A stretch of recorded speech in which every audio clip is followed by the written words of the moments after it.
Yolgan iken sözlerim bildim, aldığının bek ağır geldi.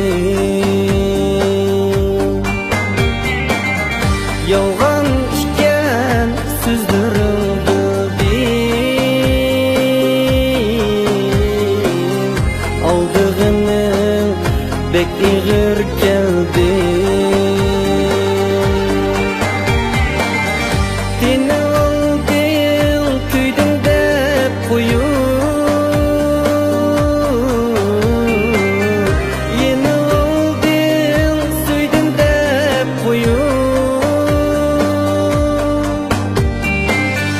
Taşlap gittin dep gezip koyun,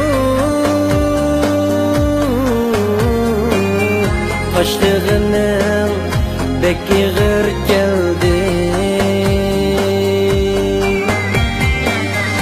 Yeni oldun köydün dep koyun,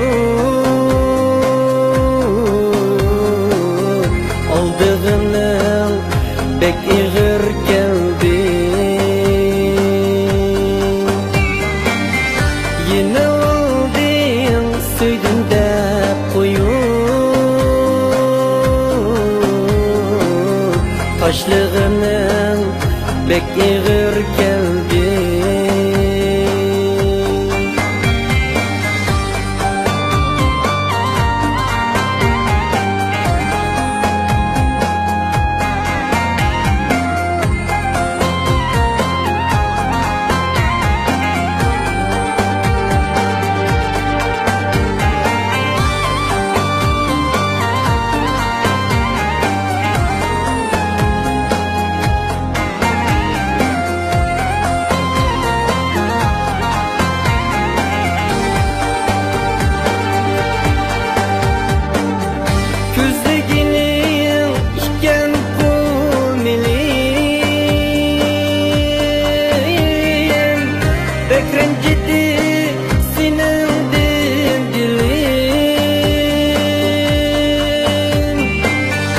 Azar yedi senin dilin, aldığının bek ağır geldi. Bek rencidi senin dilin,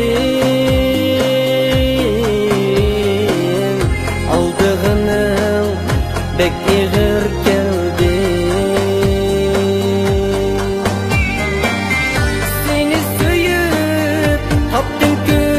Bilim taşlığının bek ağır geldi. Aldığının bek ağır geldi.